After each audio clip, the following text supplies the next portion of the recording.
আল্লাহর হাবিব সাল্লাল্লাহু আলাইহি সাল্লাম বেলালকে বলেন, বেলাল উঠো। কোথায় উঠবে? কোথায়?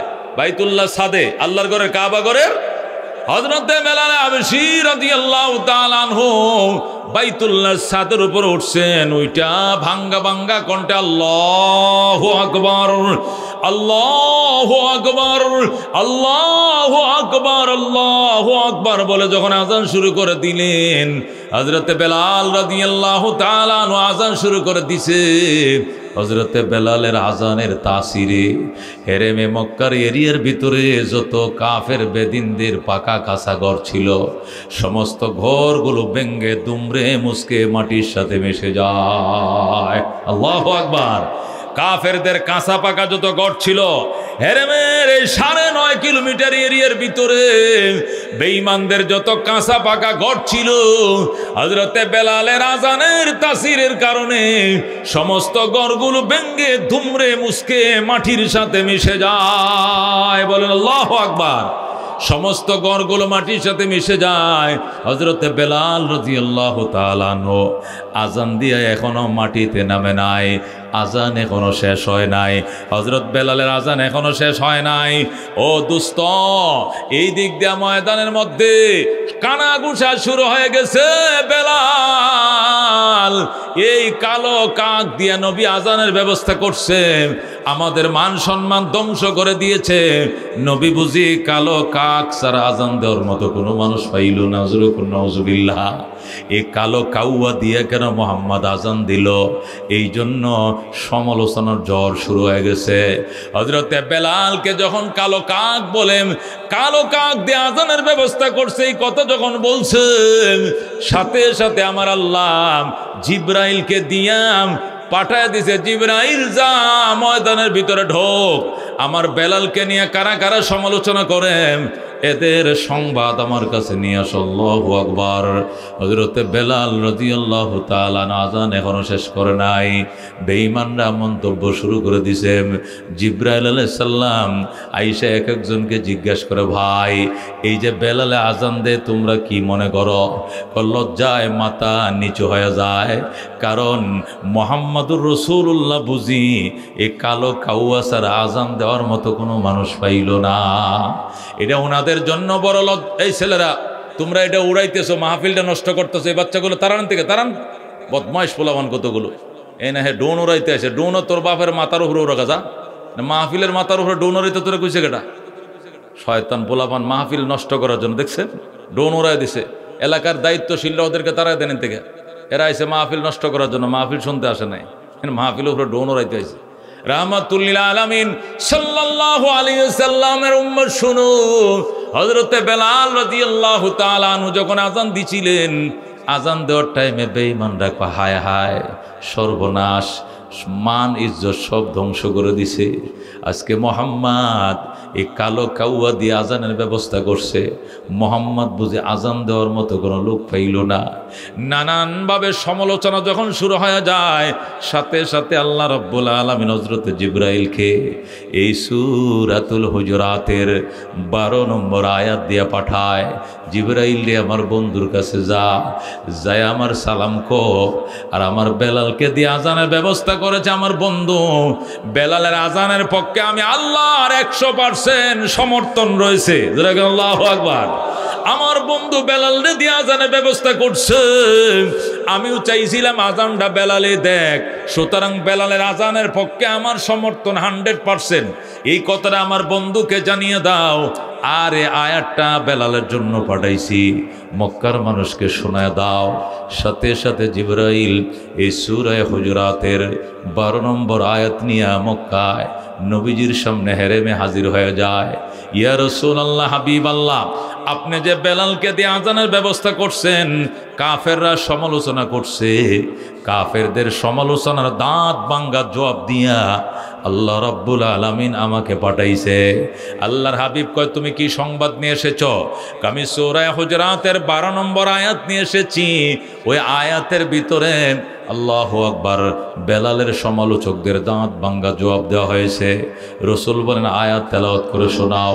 সাথে সাথে জিবরাইল তেলাওয়াত করে শোনায়, কয় ইয়া আইয়ুহান নাস, ইন্না খালাকনাকুম মিন যাকারিন ওয়া উনসা ওয়া জাআলনাকুম শুউবান ওয়া ক্বাবাইলা লিতাআরাফু ইন্না আকরামাকুম ইনদাল্লাহি আতকাকুম ইন্নাল্লাহা আলিমুন খাবীর। আল্লাহু আকবার বলেন। আল্লাহ বলেন, ইয়া আইয়ুহান নাস, ওরে মক্কাবাসী, হে মানব সম্প্রদায়, ইন্না খালাকনাকুম মিন যাকারিন ওয়া উনসা, নিশ্চয় আমি তোমাদেরকে পুরুষ এবং নারী করে বানাইছি। ওয়া জাআলনাকুম শুউবান ওয়া ক্বাবাইলা লিতাআরাফু, এবং তোমাদেরকে বংশ এবং গোত্রে বিভক্ত করেছি পরিচয়ের জন্য। বাজান, তুমি তালুকদার, আরেকজন শিকদার, আরেকজনে খান, আরেকজনে পাঠান, আরেকজনে চৌধুরী, আরেকজনে ব্যাপারী। এই যে বংশ, এই বংশ দিয়ে মানুষ আগে জান্নাতে যাবে না, এই বংশের কারণে মানুষ জাহান্নামে যাবে না, বংশের কারণে মানুষ জান্নাতে যায় না, গোত্রের দোহাই দিয়ে মানুষ পার হতে পারবে না। মানুষ পার হওয়ার একমাত্র উপায় হলো তাকওয়া। আল্লাহ বলেন, ইন্না আকরামাকুম ইনদাল্লাহি আতকাকুম, নিশ্চয় তোমাদের মধ্যে সবচেয়ে সম্মানী ওই ব্যক্তি, যে ব্যক্তি আল্লাহর কাছে সবচেয়ে বেশি তাকওয়ার মালিক, ওই ব্যক্তি আল্লাহর কাছে সবচেয়ে বড় ইজ্জতের মালিক। কথা বল ঠিক কিনা? मिटा दो अपने हस्ती को अगर कुछ मुर्तबा चाहो कि दाना खाक में मिलकर गुले गुलजार होती है।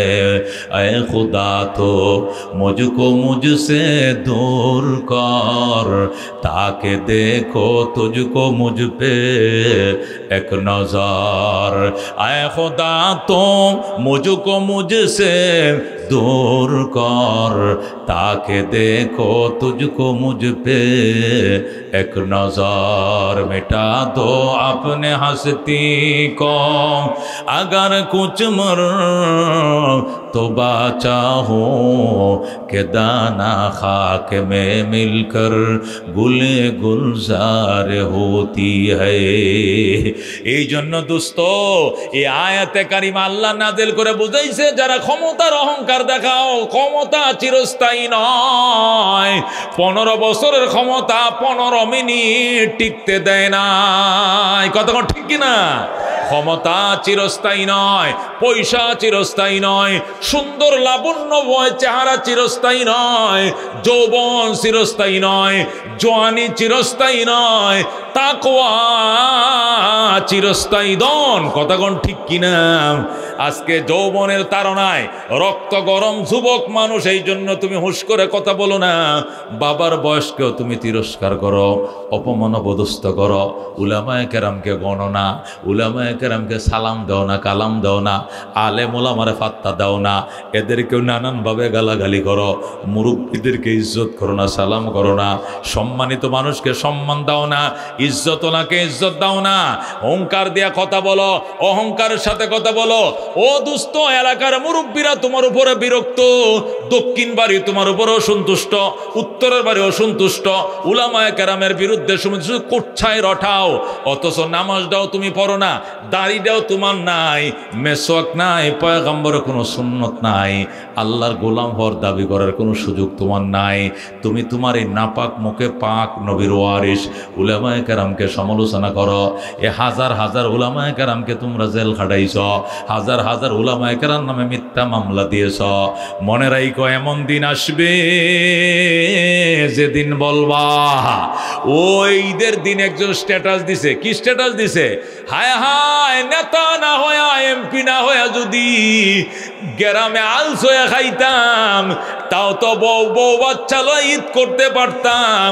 আজকে নেতা হইয়া কি কলঙ্ক কামাইলাম, জীবনেই প্রথম বউ বাচ্চা থইয়া আলাদা ঈদ করলাম। আল্লাহু আকবার। জীবনেই প্রথম বউ বাচ্চা থইয়া কি করলাম? ঈদ করলাম। এরকম নেতা না বানায় যদি খোদা আলবাওয়া খাওয়াইতা গ্রামে, তবু বলা আসলাম, বউ বাচ্চা ঈদ করতাম। বুঝছেন?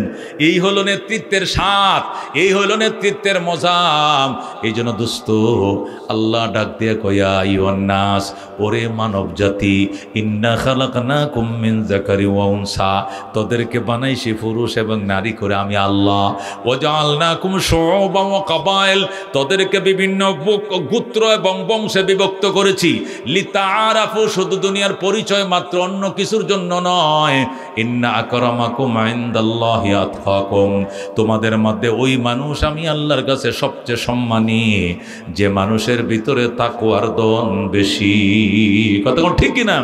হযরত বেলাল রাদিয়াল্লাহু তাআলা আনহু উনি কুরাইশ বংশের ছিলেন না, উনি আরবের ছিলেন না, উনি মক্কার ছিলেন না, মদিনার ছিলেন না, উনি আরবের ছিলেন না, ওনার বাড়ি ছিল নাইজেরিয়া নিগ্রো, সেই হাবশা আবিসিনিয়ায়, ওই আফ্রিকার, আল্লাহু আকবার, নাইজেরিয়ার আফ্রিকার নিগ্রো কালো গোলাম, নাকটা ছিল বুসা, শরীরটা ছিল কষা আর কসকসে চামড়া, কোনো মায়া নাই, স্মৃতি নাই চেহারার ভিতরে।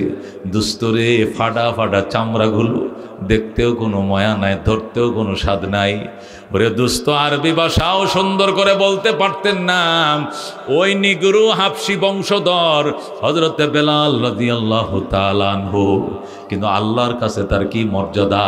ওরে দুস্ত, বেলাল এখন আজান দেয়া মাটিতে নামে নাই, বেলালের জন্য আসমান থেকে আয়াত মাটিতে নেমে গেছে। বেলাল মাত্র দুতলা উপরে, দুতলার থেকে মাটিতে নামে না এখন আজান দিয়া, অথচ সে আরশে আজিম থেকে তার জন্য প্রশংসার আয়াত নাজিল হয়ে গেছে জমিনে, তার বন্ধুর কাছে। যেরকম আল্লাহু আকবার। সুতরাং দোস্ত, এর দ্বারা কি বুঝলাম? হাসরের ময়দানে বংশ মর্যাদা দিয়া চলবে না, হাসরের ময়দান ক্ষমতার লড়াই দিয়া পার হওয়া যাবে না, হাসরের ময়দানে সুন্দর চেহারা দোহাই দিয়ে পার হওয়া যাবে না, হাসরের ময়দানে লাঠির দোহাই দিয়ে পার হওয়া যাবে না, হাসরের ময়দানে কর্মী দোহাই দিয়ে পার হওয়া যাবে না। ময়দানে মাশর পার হতে হবে তাকওয়ার দন দিয়ে। কথা কোন ঠিক কিনা? হযরতে বেলালের ভিতরে কি ছিল? হযরতে বেলাল রাদিয়াল্লাহু তাআলা আনহু যখন কালমা পড়ে মুসলমান হয়ে যায়, ও দুস্ত, বেলাল মুসলমান হওয়ার পর সে আফ্রিকা থেকে বেলালের আত্মীয় স্বজন আইছে, বেলালের মা বাবা ভাই বন্ধু সবাই আইছে আল্লাহর নবীর কাছে। আইসে কই, ইয়া রাসূলুল্লাহ, হে মুহাম্মদ ইবনে আব্দুল্লাহ, আমাদের বেলালকে আমাকে দিয়ে দাও, আমার বেলাল তোমার কাছে আইছে, মুসলমান হইছে, আমরা আমাদের বেলালকে নিতে আইছি, আমগো দেশে লয়ে যাবো। নবী কল, লয়ে যাও বেলাল, যা, তোর আম্মা আইছে, তুই যা। বেলাল, তোমার আব্বা আইছে, বেলাল তোমার আম্মা আসছে, তোমার আব্বা আসছে, চলে যাও। বেলাল ইমানের উপরে থাইকো, ইসলামের উপরে থাইকো, নবীর সঙ্গে হাসরের ময়দানে দেখা হবে। আল্লাহু আকবার। বেলাল ডাক দেয়া কই, ইয়া রাসূলুল্লাহ, হাবিবাল্লাহ, মা বাবারে না দেখে থাকতে পারবো, ভাই বন্ধুকে না দেখে থাকতে পারবো, কিন্তু রহমতুল লিল আলামিনকে না দেখলে আমি বাঁচবো না। আল্লাহু আকবার। ইয়া রাসূলুল্লাহ, হাবিবাল্লাহ, আমাকে একটু কথা বলার সুযোগ দেন। নবী কয়, ঠিক আছে, বলার সুযোগ দিলাম, বলো। বেলাল ডাক দিয়ে কয়, আব্বা যান, বাড়িতে সোজা চলে যান, মা তুমি চলে যাও। মারে দুধ খাওয়াইছিলা, পেটে ধারণ করছিলা, দুধের দাবি বুকের দাদি মাফ করে দাও। বাবা গো, আদর বাসনা করে লালন পালন করছিলা, দয়া করে মাফ করে দিও। আমার আদরের ভাই বোন, তোরা আমারে মাফ করে দিস। আমি কালমা পড়েছি, মুসলমান হয়েছি, এই পৃথিবীতে রহমতুল লিল আলামিনের মতো প্রিয় মানুষ আর কেউ নাই। আমি তোদেরকে না দেখে থাকতে পারবো রে মা বাবা, কিন্তু রহমতুল লিল আলামিনকে না দেখে আমি বাঁচবো না।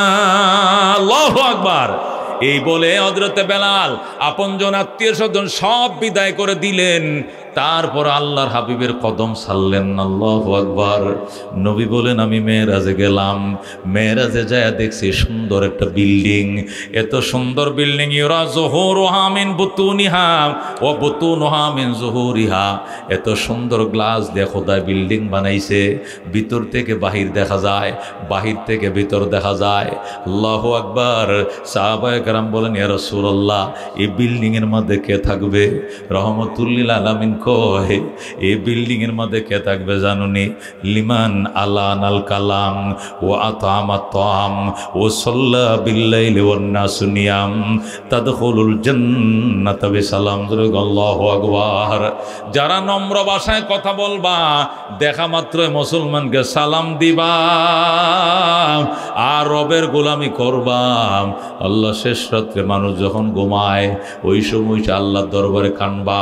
তুমি যত ছোট বংশের হও না কেন, আল্লাহ তোমার জন্য বিল্ডিং দিছে। নবী বলেন আমি জানা মেরাজে যাইয়া এই সুন্দর বিল্ডিং আমি নিজের চোখে দেখলাম। বিল্ডিং এর সামনে দাঁড়ায় রইছি আর মনে মনে বলতেছি হায় আল্লাহ জানি কার জন্য এই বিল্ডিংটা বানাইছে। নবী বলেন আমি বিল্ডিং এর দিকে তাকায় আফসোস করতেছিলাম, আমার কোন উম্মতের জন্য বুঝি খোদাই সুন্দর প্রাসাদ বানাইছে। একটু পরে দিকে ওই বিল্ডিং থেকে চট্টর চট্টর করে চামড়া স্যান্ডেল পরে একটা লোক বের হয়ে যায়, 14 তারিখে চাঁদের মতো সুন্দর। নবী বলেন ফেরেশতারা জিজ্ঞেস করলাম ফেরেশতা এত সুন্দর চেহারা এই লোকটাকে? ফেরেশতারা কো নবী গো আপনি কি চিনেন না? উনি আপনার কলিজার টুকরা বেলাল হাবশী। যেরকম আল্লাহু আকবার, উনি আপনার বেলাল রাসূল, আপনি কি উনাকে চিনেন না? উনি আপনার কলিজার টুকরা বেলাল, সব ছেড়ে দিয়েছিল কিন্তু নবীকে ছাড়ে নাই। উনি আপনার মসজিদের নিয়মিত মুয়াজ্জিন হযরতে বেলাল। যেরকম আল্লাহু আকবার। আল্লাহ নবী মেরাজ করে আইসা মক্কা নগরে বেলালকে ডাইকে বলছে বেলাল আয় আয় বেলাল আয়। সার্থক হয়েছে জীবনে কষ্ট সাধন, সার্থক হয়েছে তোকে কাফেররা নির্যাতন করেছে, কাফেররা তোরা প্রহার করেছে, মারধর করেছে, তুই সহ্য করেছস। সার্থক হয়েছে বেলাল, আমি তোরে এবং তোর জান্নাতটারে দেখে আইছি। সুবহানাল্লাহ। হযরত বেলাল হাবশী রাদিয়াল্লাহু তাআলা আনহুকে গলার মধ্যে রশি লাগায় কুকুরের মতো মরুভূমির মধ্যে টানছে আর মারছে। এরপরও বেলাল বলছে আহাদ আহাদ আহাদ, আমার আল্লাহ এক, আমার আল্লাহ এক। ও দোস্ত মারতে মারতে জল্লাদ অসুস্থ হয়ে গেছে। এরপরে বেলাল ডাক দেখো আরো মারো, আরো জোরে মারো, যত জোরে মারো এতই মায়া লাগে। আল্লাহু আকবার। হযরতে বেলাল রাদিয়াল্লাহু তাআলা আনহুর জিহ্বার মাঝে ফেরাক লাগাই দিছে। কেন? আহাদ বলে জিহ্বায় ফেরাক লাগাইয়া মাটির মাঝে খুব পেতইছে যেন জিহ্বাটা লাগতে না পারে। বেলাল রাদিয়াল্লাহু তাআলা আনহু কলবের জিহ্বা মাওলার প্রেমে লড়তেছে। ডাক দিয়ে আপনারা কারা গো? নবীকে আমার সালাম কইলেন, নবীকে বইলে আমার জন্য দোয়া করতো, আমি বড় কষ্টে আছি গো। কে যেন যায় নবীরে বইলা ফেলাইছি ইয়া রাসূলুল্লাহ, আপনার বেলালের জিহ্বার মধ্যে ফেরাক দিয়ে মাটিতে কুইপে রাখছে গো। রসুল গো রসুল গো কয়ে কাঁদতেছে। আল্লাহ নবী দৌড়াদৌড়ি শুরু করলেন। আবার আবু বকর কোথায়? আবু বকর কই ইয়া রাসূলুল্লাহ আমি হাজির। কো বাবা ইসলামের জন্য অনেক কুরবান দিয়েছ, তুমি বেলালকে ক্রয় করে আমার কাছে আনো, আজাদ করে দাও, আমার বেলালকে তুমি আজাদ করো। আবু বকর বলে ইয়া রাসূলুল্লাহ চোখের পানিগুলো মোছেন, খোদার কসম আমার গায়ের চামড়া বিক্রি করে হলো বেলালকে আজাদ করব। হযরতে আবু বকর রাদিয়াল্লাহু তাআলা আনহু দৌড়ায় গেলেন, যায় বললেন বেলালকে এক পাল্লায় উঠাম আর টাকার বস্তা আরেক পাল্লায় উঠাম, বেলালের শরীরের ওজন বরাবর টাকা দিয়ে আমি তারে কিনব। তারপরে উমাইয়া ইহুদির বাচ্চা আমি আবু বকর নবীর কলিজার টুকরা বেলালকে আজাদ করে দিব। যেরকম সুবহানাল্লাহ। হযরতে বেলাল রাদিয়াল্লাহু তাআলা আনহুকে চড়া মূল্যে কিনলেন হযরতে আবু বকর। কিনে আল্লাহ নবীর দরবারে নিয়ে গেলেন, রওনা করছেন বেলালকে নিয়ে যায়। বেলাল রে জিব্বার থেকে ফেরাকটা খোল। বেলাল খুলতে দেয় না, আবু বকর জোর করে টান দেয়, বেলাল টান দিতে দেয় না। আবু বকর বলে বেলাল তোমার জিব্বার মাঝে ফেরাক দেখলে আমার নবী বাঁচত না, আমার নবী বাঁচত না রে, আমার নবী বাঁচবে না, জিব্বার থেকে ফেরাকটা খুলতে দেন। বেলাল ডাক দেয়া কয় কইল না, কইল না বসিদ্দিক, কইল না, কইল না, কইল না সিদ্দিক, কইল না নবীজিকে না দেখায়া খুলব না। আল্লাহু আকবার। আমি নবীকে দেখাইব আমার আস্তা জিহ্বাটাকে কেমনে ছিদ্র করে ফেলাইছে, এটা নবীকে না দেখায় আমি খুলব না। যেরকম আল্লাহু আকবার।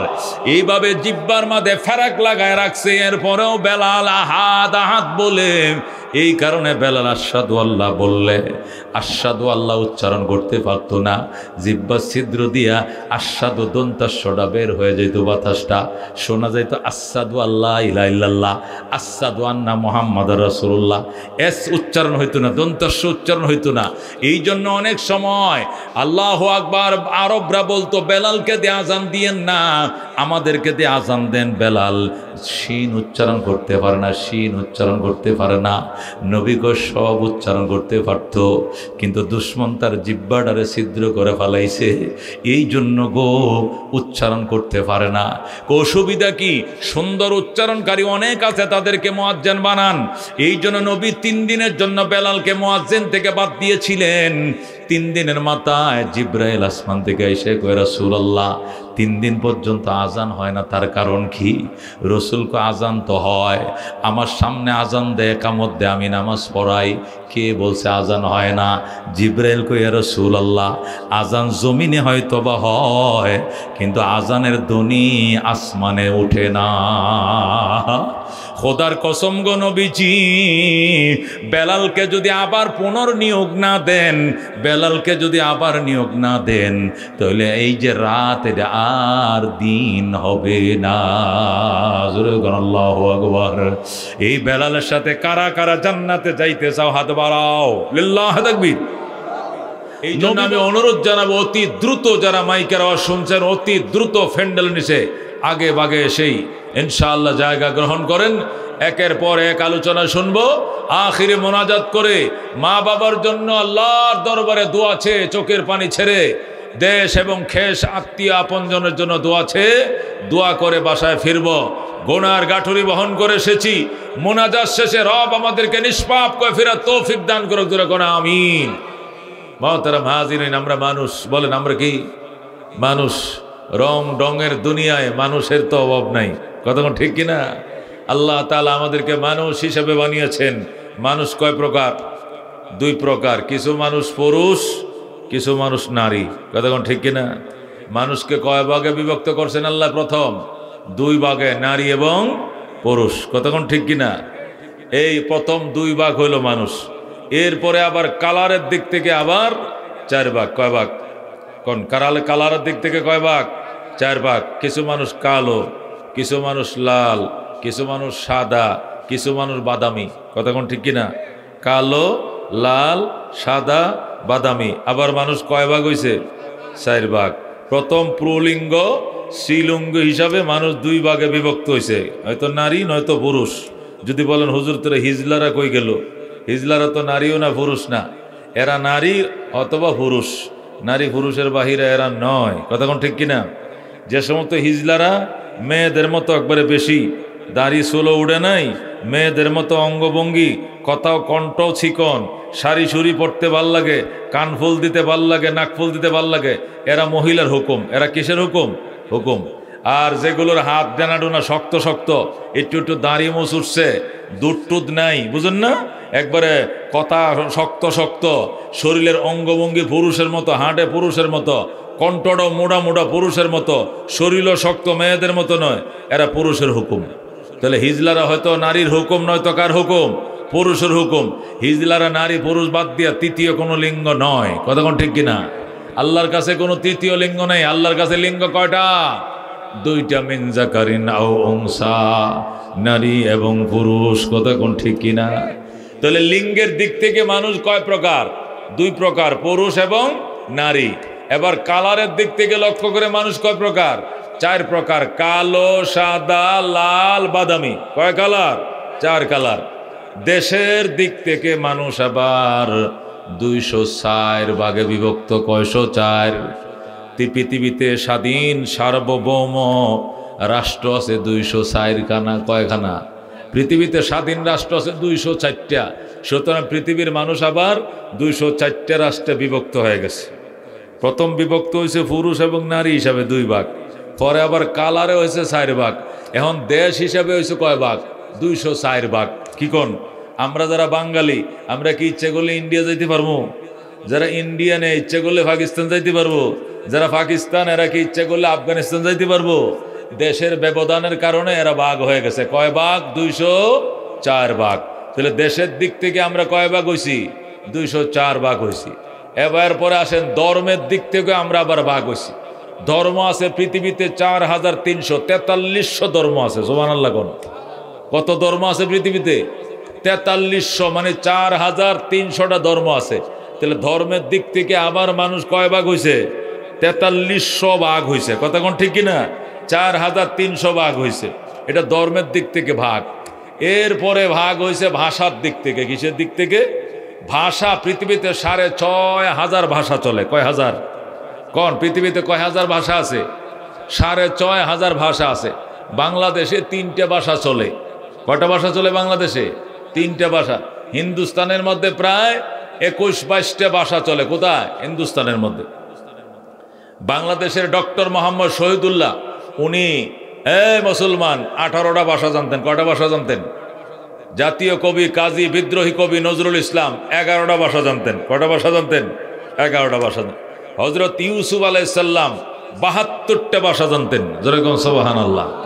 হযরত আদম আলাইহিস সালাম 7 লক্ষ ভাষা জানতেন। যেরকম আল্লাহু আকবার। আদম আলাইহিস সালাম কয় লক্ষ ভাষা জানতেন? 7 লক্ষ ভাষা জানতেন। ইউসুফ আলাইহিস সালাম 72টা ভাষা জানতেন। যেরকম সুবহানাল্লাহ। হযরত ইউসুফ আলাইহিস সালামকে যখন মিশরে আজিজে মিশর বন্দি করলো, বিনা দোষে 7 বছর জেল খাটলেন। কি দোষে? বিনা দোষে মিথ্যা অপবাদ দিয়া আল্লাহর পয়গম্বর ইউসুফ আলাইহিস সালাম, যিনি নবী হবেন, মিশরের খাদ্যমন্ত্রী হবেন, মিশরের প্রেসিডেন্ট হবেন, আল্লাহর পয়গম্বর হবেন, এই মাসুম নিষ্পাপ মানুষটাকে কলঙ্কের পাপের দাগ বসায়া, পাপের প্রলোভন দিয়া অথবা পাপের তহমত দিয়া ইউসুফ আলাইহিস সালামকে বিনা দোষে 7 বছর কারাদণ্ড ভোগ করাইছে। কথা কোন ঠিক কিনা? মিশরের জেলখানায় আল্লাহ নবী ইউসুফ জেলবন্দি ছিলেন। কথা কোন ঠিক কিনা? ইউসুফ আলাইহিস সালাম 7 বছর পর যখন সমস্ত মামলাগুলো বেকসুর খালাস হয়ে গেল, একটা মামলারও কোনো সাক্ষী নাই, বাদী নাই, সমস্ত মামলাগুলো হযরত ইউসুফ আলাইহিস সালামের যেমনে বেকসুর খালাস যখন হলো, গেইটের মধ্যে যখন ইউসুফ আলাইহিস সালাম আসলেন, মানুষ ফুলের তোলা নিয়ে দাঁড়িয়ে রইল, ইউসুফকে ফুলের মালা দিয়ে বরণ করে নেবেন। সুবহানাল্লাহ। ওই সময় জেল গেইটের মধ্যে মিশরের পণ্ডিতরা ইউসুফ আলাইহিস সালামের সাথে কি করে? একটু তিরস্কার করার জন্য, ঠাট্টা মস্কারি করার জন্য ইংরেজি ভাষায় প্রশ্ন করে, হিব্রু ভাষায় প্রশ্ন করে, আরবি ভাষায় প্রশ্ন করে। শিক্ষিত মানুষ তো মনে করে মোল্লার আর ভাষার কি জানে। ইউসুফ আলাইহিস সালামকে 70টা ভাষা দিয়ে অ্যাটাক করেছে, আল্লাহ নবী 72টা ভাষা দিয়ে ধাক ভাঙ্গা জবাব দিয়েছে। যেরকম সুবহানাল্লাহ। অবাক হয়ে গেছে জেল গেইটের মধ্যে দেশের পণ্ডিত নাস্তিকরা অবাক হয়ে গেছে। একটা মেষ রাখাল যে ছাগল চড়াইতো মাঠে, শুনেছি ইয়াকুব নবীর ছেলে মাঠে মেষ চড়াইতো, ছাগল চড়াইতো, সে কেমনে এত ভাষা জানে? অবাক হয়ে গেছে, তাদের চোখ যায় কপালে উঠছে। হযরত ইউসুফ আলাইহিস সালামের পায়ে সবাই মাথা নত করে নমস্কার বলে 4 বছর, ইউসুফ সিলিন্ডার করলাম, তোমার ব্যাপারে আমাদের ধারণা সম্পূর্ণ ভুল ছিল, ভিত্তিহীন ছিল। তুমি মহান ইউসুফ, তুমি মহান, তুমি আল্লাহর এক বীর বন্দা। যেরকম আল্লাহু আকবার। দোস্ত বলতেছিলাম, মানুষ কত ভাগ? মানুষ পুলিঙ্গ স্ত্রীলিঙ্গ হিসেবে 2 ভাগ। এরপরে মানুষ কালারের দিকে 4 ভাগ। এরপরে মানুষ আল্লাহু আকবার রাষ্ট্রের দিক থেকে 200 কয় ভাগ? 4 ভাগ। আবার ভাষার দিক থেকে 6500 ভাগ। ধর্মের দিক থেকে 4300 ভাগ, মানে 4300 ভাগ। এইভাবে ভাগ হওয়ার পর যত ভাগ হয়েছে, এই সমস্ত ভাগাভাগির ভিতরে যত মানুষ পড়েছে, এই সমস্ত মানুষের ভিতরে শ্রেষ্ঠ মানুষকে আল্লাহ বলেন, ইন্না আকরামাকুম ইনদাল্লাহি আতকাকুম ইন্নাল্লাহা আলিমুন কাদির। আল্লাহু আকবার। আল্লাহ বলেন, ইয়া আইয়ুহান নাস, ওরে মক্কাবাসী, ইয়া আইয়ুহান নাস, হে মক্কাবাসী, ওরে মানব জাতি, ইন্না খালাকনাকুম মিন যাকারিন ওয়া উনসা, আমি আল্লাহ তোমাদেরকে বানাইছি পুরুষ এবং নারী করে। বলেন, পুরুষ এবং নারী করে। তোমাদেরকে আমি আল্লাহ পুরুষ এবং নারী করে বানাইছি। ওয়াজআলনাকুম শুউবান ওয়া কাবাইল, এবং তোমাদেরকে বিভিন্ন বংশে এবং গোত্রে বিভক্ত করেছি। কেউ তালুকদার, কেউ শিকদার, কেউ খান, কেউ পাঠান, কেউ চৌধুরী, কেউ ব্যাপারী, বিভিন্ন ভাগে বিভক্ত করেছি। আল্লাহ বলেন ওয়াজআলনাকুম শুউবান ওয়া কাবাইল, আমি তোমাদেরকে বিভক্ত করেছি বংশে এবং গোত্রে। লিতাআরাফু, শুধু পরিচয়ের জন্যই। ইন্না আকরামাকুম ইনদাল্লাহি আতকাকুম, নিশ্চয় তোমাদের মধ্যে ওই মানুষ বড় উত্তম যে মানুষের ভিতরে তাকওয়ার ধন বেশি লুকায়িত রয়েছে। সুবহানাল্লাহ। বলেন আল্লাহুম্মা হাওয়ালাইনা ওয়ালা আলাইনা। জোরে কোন আল্লাহুম্মা হাওয়ালাইনা ওয়ালা আলাইনা। আল্লাহুম্মা হাওয়ালাইনা ওয়ালা আলাইনা। আল্লাহুম্মা হাওয়ালাইনা ওয়ালা আলাইনা। আল্লাহুম্মা হাওয়ালাইনা ওয়ালা আলাইনা। আল্লাহুম্মা হাওয়ালাইনা ওয়ালা আলাইনা। ইনশাআল্লাহ বৃষ্টি হবে না, আপনারা টেনশন করেন না। আল্লাহ কবুল করে জোরে করে আমিন। জীবনে মাছ ধরার লাগে, উজ্জা ধরার লাগে বিজ্জিলেন কেটা কেটা হাত তুলছে। ধান কাটার লেগে বিজ্জিলেন কে কে, রুয়া লাগানোর লেগে বিজ্জিলেন কে কে, ও কুঁচ দিয়া উজ্জা ধরার লেগে বিজ্জিলেন কেটা কেটা ঠাডা বিজলির তলে। আল্লাহ যদি কয় যাত্রা হোনার লেগে এই ফারাতে এই ফারাত গেছিল মেঘে বিজ্জে মনে আছে, সারা রাত ও ঘুম আসলে মনে আছে। এইটির জন্য যদি আল্লাহ কাফারা চায়, আর যদি আল্লাহ বলে একটা রাত মেঘে বিজ্জিলে, রোদে শুকাইছিলে, গামছিলে, বিচ্ছিলে, আমি আল্লাহকে পাওয়ার জন্য একটা রাত তুই বৃষ্টিতে বিজ্জিলে যদি দেখাইতে পারোস, তাহলে হাজার পাপের বৃষ্টি ভিজা রাতগুলো তোর জন্য আমি মাফ করে দিব। জোরে করে আল্লাহু আকবার। ওই দিন যদি আল্লাহ বলে যে একটা রাত তুই ওয়াজ হুন্না বিজ্জিলে আমার দেখা, তোর জীবনের সমস্ত রাতগুলো মাফ করে দেব। কারা কারা ওই দিন দেখাইতে রাজি আছে হাত বাড়ান। সুতরাং আজকে এখানে বৃষ্টি হবে, ঝড় হবে, তুফান হবে, অনেক কিছু হইলে হইতে পারে। আল্লাহ দিলে আমরা তারপরে ময়দান ছেড়ে যাব না। কারা কারা রাজি আছে হাত পাতি। লিল্লাহি তাকবীর। আল কোরআনের আলম, আল হাদিসের আলম, উলামায়ে হাক্কানি জিন্দাবাদ, জিন্দাবাদ, নারায়ে তাকবীর। মাশাআল্লাহ। দোস্ত, বৃষ্টি কমে গেছে, জোরে কোন আলহামদুলিল্লাহ। ইনশাআল্লাহ এর দুই একটা ফুটা ফাটা কিছু হইতো না। মশলদার বৃষ্টির মধ্যেও রোয়া লাগাইছি, মশলদার বৃষ্টির মধ্যেও ভিজেছি, মশলদার বৃষ্টির মধ্যেও তো আমরা রোয়া ধান কাটছি। কথা কোন ঠিক কিনা? ও আল্লাহ বলবে ও দুনিয়ার জন্য ভিজতে পারছো, রোদে শুকাইছ, বৃষ্টিতে ভিজছ, আর রোদে তুমি শুকাইছ, আর আমাকে পাওয়ার জন্য দুইটা ফুটা ফুটছিল, এর আগে তুমি লেস তুলে দৌড় দিছ, আবার আইছো জান্নাতে যাইতে। জান্নাত কি তোমার মামুর বাড়ি লাগে? বাইরে আড্ডি ভেঙে গেলে ওই সময়।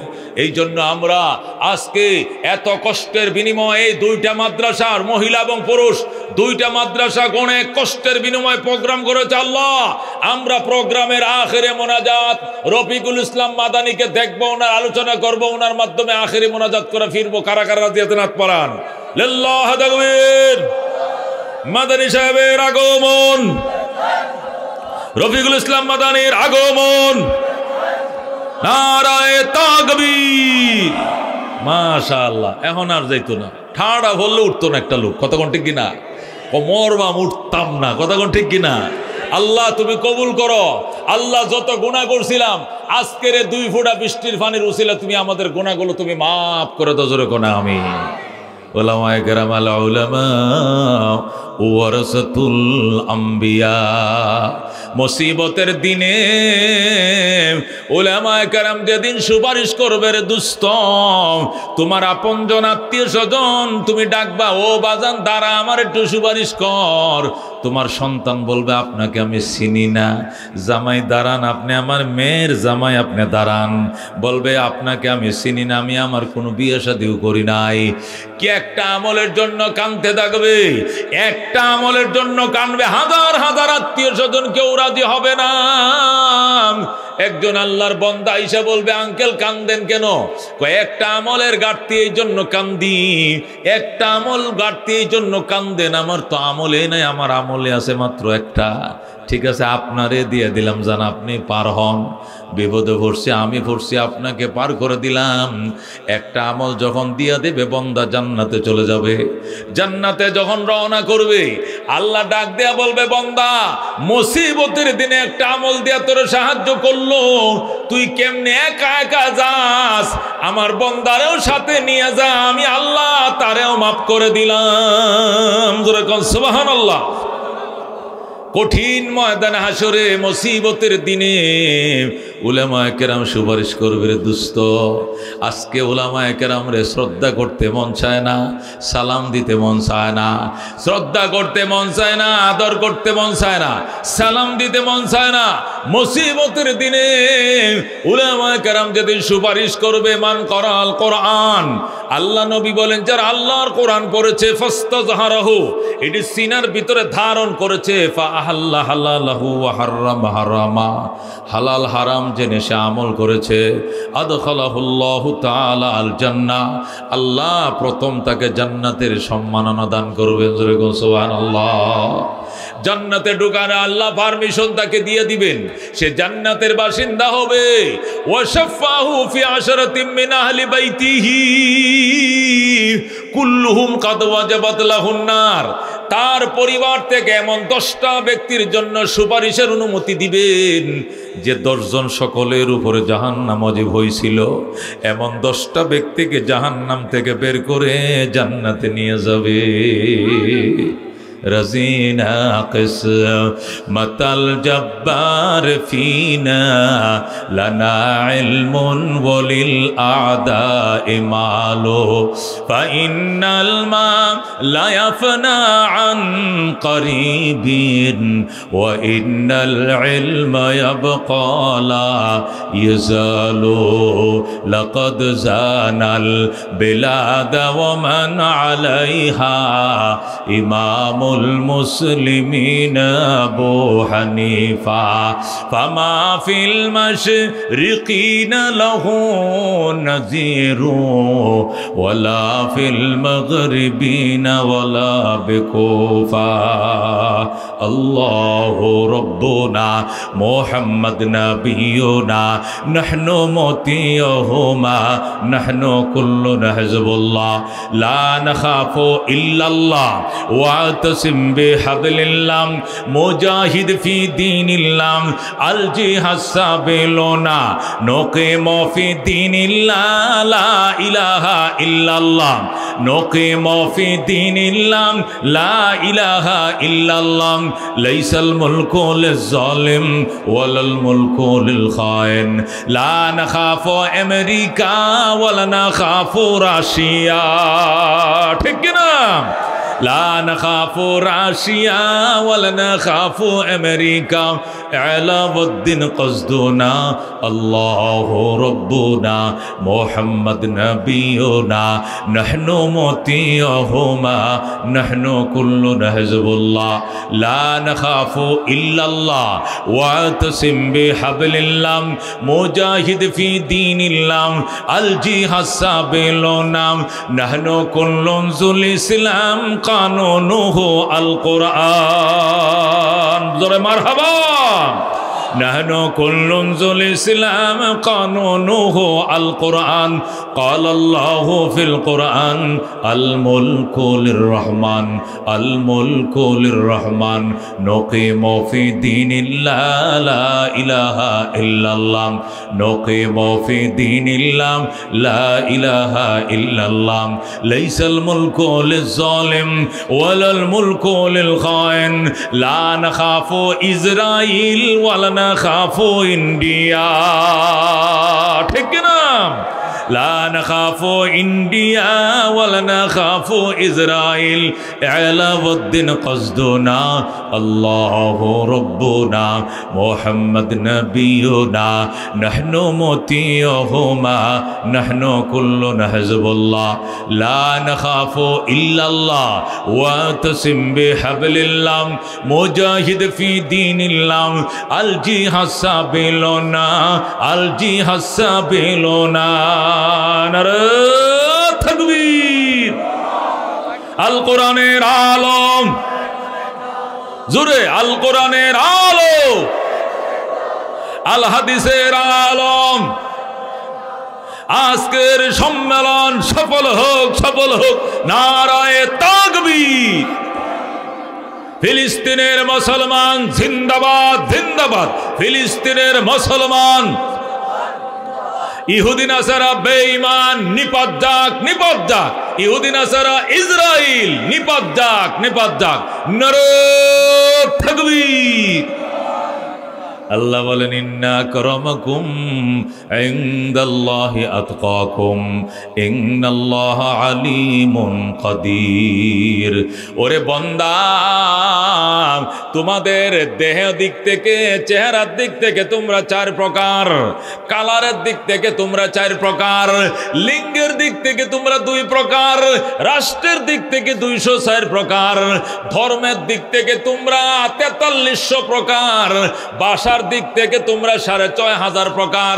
এই সকল প্রকারের মধ্যে সর্বশ্রেষ্ঠ ওই মানুষ যে মানুষের ভিতরে তাকওয়া বেশি। গরিব হোক, ধনী হোক, কালো হোক, সুন্দর হোক, দেখার বিষয় নয়, দেখার বিষয় হইল তার অন্তরের তাকওয়া। কথা কোন ঠিক কিনা? আল্লাহ বলেন ইন্না আকরামাকুম ইনদাল্লাহি আতকাকুম, নিশ্চয়ই তোমাদের মধ্যে সবচেয়ে সম্মানী, সবচেয়ে মর্যাদাবান আল্লাহর কাছে ওই ব্যক্তি যে ব্যক্তির ভিতরে তাকওয়ার ধন বেশি লুকায় রয়েছে। সুবহানাল্লাহ। এই আয়াতে কারিমা নাযিল হয়েছে হযরতে বেলাল হাবশী রাদিয়াল্লাহু তাআলা আনহু সম্পর্কে। ও দোস্ত, ফতে মক্কার দিন আল্লাহর হাবিব সাল্লাল্লাহু আলাইহি সাল্লাম প্রায় ও দোস্ত মদিনা থেকে নিয়ে আসছেন 10,000 সাহাবায়ে কেরাম। ওই দিন নতুন মুসলমান হয়েছে 4000, 10,000 আর 4000 মিলে 14,000 সাহাবায়ে কেরাম নিয়াম বাইতুল্লাহর সামনে আল্লাহ নবী বসলেন। বসার পরে বললেন, সাহাবায়ে কেরাম, আল্লাহ রাব্বুল আলামিন বিনা রক্তপাতে মক্কার বিজয় দান করেছেন। আজকে আমরা মূর্তি ভেঙে চুরমার করে দিব, আল্লাহর ঘরের কিনারে কোনো মূর্তি থাকতে দিব না। আল্লাহু আকবার। আল্লাহ নবী সাল্লাল্লাহু আলাইহি সাল্লাম মক্কা থেকে নিয়ে আসছেন 10,000 সাহাবী, আইনে আল্লাহর ঘরের চার কিনারে তোয়াফ শুরু করছেন। এরপরে কাফেররা যে যেদিক পারে পলাইতে বাধ্য হইছে। একটা কাফের মক্কার মধ্যে নাই, সব পলাইছে। আল্লাহর হাবিব সাল্লাল্লাহু আলাইহি সাল্লামের দুই চাচা, একজন আব্বাস আর একজন আবু সুফিয়ান, তারা মাথার মাঝে কাপড় দিয়া তারাও পালাইতেছে। আল্লাহ নবী তাদেরকে ডেকে এনে বললেন, চাচা কই যান? বাজান যাই, মক্কার বাইরে যায়। কেন যান? আজকে তোমার হাত থেকে মক্কার নিয়ন্ত্রণ কেউ নিতে পারবে না। আজকে বিনা রক্তপাতে মক্কার নিয়ন্ত্রণ তোমার হাতে দিয়া আমরা বিদায় নিলাম। আল্লাহু আকবার। আল্লাহর হাবিব সাল্লাল্লাহু আলাইহি সাল্লাম বলেন, চাচা কত দূরের দেশের মানুষ এসে কালমা পড়ে মুসলমান হইল, কত দূর দূরান্তের মানুষ এসে কালমা পড়ল, আর আপনারা আমার বংশধর মক্কার মানুষ, আপনারা কোথায় যান না চাচা? আল্লাহর হাবিব আবু সুফিয়ানকে ডান পাশে নিয়া, আব্বাসকে বাম পাশে নিয়ে বললেন, সাহাবায়ে কেরাম মনে কিছু নিও না, আমি আমার দুই চাচাকে মাফ করে দিলাম। সুবহানাল্লাহ। আমার দুই চাচা লাগে। আবু বকর তোমার পাশে আমার চাচা আব্বাস থাকবে, ওমর তোমার পাশে আমার চাচা আবু সুফিয়ান থাকবে। আমি ওনাদেরকে ক্ষমা করে দিয়েছি। ওনারা যে ঘরে বসবাস করতেন, ওনাদের ঘরে যদি কোনো অপরাধী আশ্রয় নেয়, ওনাদের সম্মানে অপরাধীদেরকে আমি সাধারণ ক্ষমা ঘোষণা করে দিলাম। সুবহানাল্লাহ। আল্লাহর হাবিব আব্বাস আবু সুফিয়ানকে ক্ষমা করে দিলেন। আব্বাস আবু সুফিয়ান বলে, ইয়া রাসূলুল্লাহ, ক্ষমা যে করলেন, আমরা আপনি করছেন, আপনার সাহাবীরা করছেনই? করছে। আপনি করছেন, আপনার সাহাবীরা করছেন, আল্লাহ ক্ষমা করছেনই। আল্লাহ নবী ডাক দেখো চাচা কালমাটা পড়ো, কালমাটা মুখ দিয়ে উচ্চারণ করতে দেরি হবে, জীবনের পিছনের গুনাহ মাফ করতে দেরি হবে না। قال رسول الله صلى الله عليه وسلم إن الإسلام ينهدم ما كان قبله। আল্লাহর হাবিব বলেন ইসলাম পূর্বের জীবনের সমস্ত অপরাধকে নিস্মার করে দেয়, ধ্বংস করে দেয়। সুতরাং কালমা পড়ো চাচা। সাথে সাথে আব্বাস আবু সুফিয়ান কালমা পড়ে মুসলমান হয়ে যায়। আব্বাস আর আবু সুফিয়ান মুসলমান হয়ে যায়। 10,000 সাহাবী নবীজি মদিনার থেকে সঙ্গে নিয়ে এসেছিলেন। ও দোস্ত, এর সাথে আরো 2 জন যোগ হয়েছে। কয়জন? এখন হয়েছে 10,200। 10,000 কয়শো? 2 জন। 10,002 জন হয়েছে। আল্লাহ নবী সাল্লাল্লাহু আলাইহি সাল্লাম বাইতুল্লাহর সামনে মকামে ইব্রাহিমের সামনে দাঁড়ায় বলেন, ওরে মক্কার মুনাফিকেরা, ওরে মক্কার কাফেরেরা, শুনো, আমি মুহাম্মাদের হাতে বিনা রক্তপথে আল্লাহ মক্কার নিয়ন্ত্রণ আমার হাতে দিয়েছেন। তোমরা পলাইছো কেন? যে যেদিকে আসে জলদি আসো, আমি তোমাদেরকে ক্ষমা করে দিলাম। এখন থেকে জোহরের আজান পর্যন্ত সময় দিলাম, এর ভিতরে যারা কালমা পড়বে সাধারণ ক্ষমা ঘোষণা করে দিলাম। আল্লাহু আকবার। এরপরে জোহরের আগে যদি কালমা না পড়ো, জোহরের পরে যদি কোনো কাফের বেঈমানকে হেরেমে মক্কার সীমানার ভিতরে পাওয়া যায়, কসু কাটা দেওয়া হবে, একটাকেও ছাড় দেওয়া হবে না, কসুর মতো কাটা হবে। আল্লাহ নবী মাত্র 4 ঘন্টা সময় দিলেন। কয় ঘন্টা? 8টা বাজে সময় দিলেন 12টা পর্যন্ত। এই 4 ঘন্টা সময়ের ভিতরে মক্কার 4,000 কাফের কালমা পরে মুসলমান হয়ে যায়। কয় হাজার? 4,000 কাফের কালমা পরে মুসলমান হয়ে যায়। নবীজি মদিনার থেকে সাথে নিয়ে আইছেন 10,000। আজকে মুসলমান নতুন মক্কায় মুসলমান হয়েছে 4,000। 10 আর 4 কত? 14,000। 14,000 সাহাবায়ে কেরামকে নিয়ে মাতওয়াফের মধ্যে বসলেন। মাতওয়াফ মানে কি? যেখানে তোয়াফ করে আল্লাহর ঘরের সামনে, ওই তোয়াফের জায়গার মধ্যে নবীজি 14,000 সাহাবায়ে কেরাম নিয়ে বসলেন। বসার পরে জিজ্ঞেস করলেন সাহাবায়ে কেরাম, যে আল্লাহর ঘরের সায়ের কিনারে দেখা যায় 360টা মূর্তি, এগুলোর ব্যাপারে কি করতাম? আব্বাস কই, ইয়া রাসূলুল্লাহ, যে সিদ্ধান্ত নেবেন একমত আমরা, অর্ডারটা দিবেন, বাইরে পাউডার বানায় ফেলাইব। আল্লাহু আকবার। আল্লাহর হাবিব সাল্লাল্লাহু আলাইহি সাল্লাম বড় একটা লাঠি হাতে নিয়ে বললেন, ওয়াকুল জা আল হাক্কু ওয়া যাহাকাল বাতিল ইন্নাল বাতিলা কানা যাহুকা। সত্য এসে গিয়েছে, অসত্য মাথা নত করেছে, আর অসত্য সারা জীবন মাথা নত করেই থাকবে। এই আয়াত যখন তেলাওয়াত করে রসুল প্রথম বড় মূর্তির গা আঘাত করলেন, সাহাবায়ে কেরাম 10 মিনিটের ভিতরে 360টা মূর্তিকে পাউডার বানায় ফেলাইছে। সুবহানাল্লাহ। মূর্তির কোনো অস্তিত্ব নাই, সমস্ত মূর্তিদেরকে ধ্বংস করে ফেলেছে। আল্লাহর হাবিব বলেন, এবার জমজমের পানি উঠাও, আল্লাহর ঘর সুন্দর করে দৌত করো। জমজম থেকে বালতিতে পানি উঠায়া সাহাবায়ে কেরাম আল্লাহর ঘর সুন্দর করে দৌত করলেন। এরপরে নবীজি নিজের হাতে খোদার ঘর তালা দিলেন আর বললেন, সাহাবায়ে কেরাম তোরা সাক্ষী, আল্লাহর কোটি কোটি ফেরেশতা সাক্ষী, আল্লাহ নিজে সাক্ষী, কিয়ামতের আগে আর কোনো দিন আল্লাহর ঘরে মূর্তি ঢুকতে পারবে না। আল্লাহু আকবার। সেই 1500 বছর আগে, 1500 বছর আগে নবী বলেছিলেন, আল্লাহ রহমতে আর কোনোদিন খোদার ঘরে কিয়ামতের আগে মূর্তি ঢুকতে পারবে না। এই কথা ঘোষণা নবী দিয়েছিলেন আজ থেকে 1500 বছর আগে। এখনো পর্যন্ত খোদার ঘরে কোনো মূর্তি ঢুকতে পারে নাই। সমস্ত মূর্তিকে ভাঙ্গার পর এবার রহমতুল্লিল আলামিন সাল্লাল্লাহু আলাইহি সাল্লাম এই 14,000 সাহাবায়ে কেরাম নিয়ে বসলেন। বৈশা দাঁড়ায় বক্তৃতা দিলেন আর বললেন, সাহাবায়ে কেরাম, আমি নবী হইছি আজকে 21 বছর। কয় বছর? নবী হয়ে মক্কায় ছিলাম 13 বছর, মদিনায় থাইকে আইছি 8 বছর। 13 আর 8 কত? 21 বছর। এই 21 বছরে কোনো দিন আমি আজান দিয়া নামাজ আদায় করতে পারি নাই। এতদিন চুপে চুপে নামাজ পড়তাম, লুকায়া লুকায়া, কাফেররা যেন না দেখে না শুনে, চুপে চুপে নামাজ পড়েছি। আজকের থেকে আর কোনো লুকোচুরি নাই। আজান হবে, নবীর ইমামতিতে জামাতের সাথে হেরেম শরীফে জোহরের নামাজ আদায় করা হবে। সুবহানাল্লাহ। আজকে আজান হবে আনুষ্ঠানিকভাবে, জামাতে নামাজ আদায় করা হবে, জোহরের নামাজ থেকে হেরেমে জামাত শুরু হবে। কিয়ামতের আগে আর কোনোদিন জামাত বন্ধ হবে না। আল্লাহু আকবার। নবী সাহাবায়ে কেরাম খুশি, আল্লাহর হাবিব গো আমরা খুশি, আরম্ভ করেন নামাজ। রাহমাতুল লিল আলামিন বলেন, সাহাবায়ে কেরাম ইমামতি তো আমি করব, কিন্তু আজানটা কে দিলে ভালো হয়? তোমরা বলো আজান কাকে দিলে ভালো হয়? কেউ বলে হুজুর আবু বকর, কেউ বলে হুজুর উমর আজান দেখ, কেউ বলে হুজুর উসমান আজান দেখ, কেউ বলে আলী আজান দেখ, কেউ বলে আবু হুরায়রা আজান দেখ, কেউ বলে আব্দুল্লাহ ইবনে ওমর আজান দেখ, কেউ বলে আব্দুল্লাহ ইবনে মাসউদ আজান দেখ। এক একজনে এক একজনের নাম বলেন। আল্লাহর নবী ডাক দেখো, সাহাবায়ে কেরাম মনে কিছু নিও না, আজকে মহান বিজয়ের আজানের ধ্বনি, এটা আমার বেলারা অন্য কোন কণ্ঠে মানাবে না। আজকে মহান বিজয়ের আজানের ধ্বনি আমার বেলালের কণ্ঠে মানাবে। আল্লাহু আকবার। বেলাল তুমি কোথায়? বেলাল পিছনে বসে রয়েছে গো, সামনে আসো। বেলাল সামনে এসছে।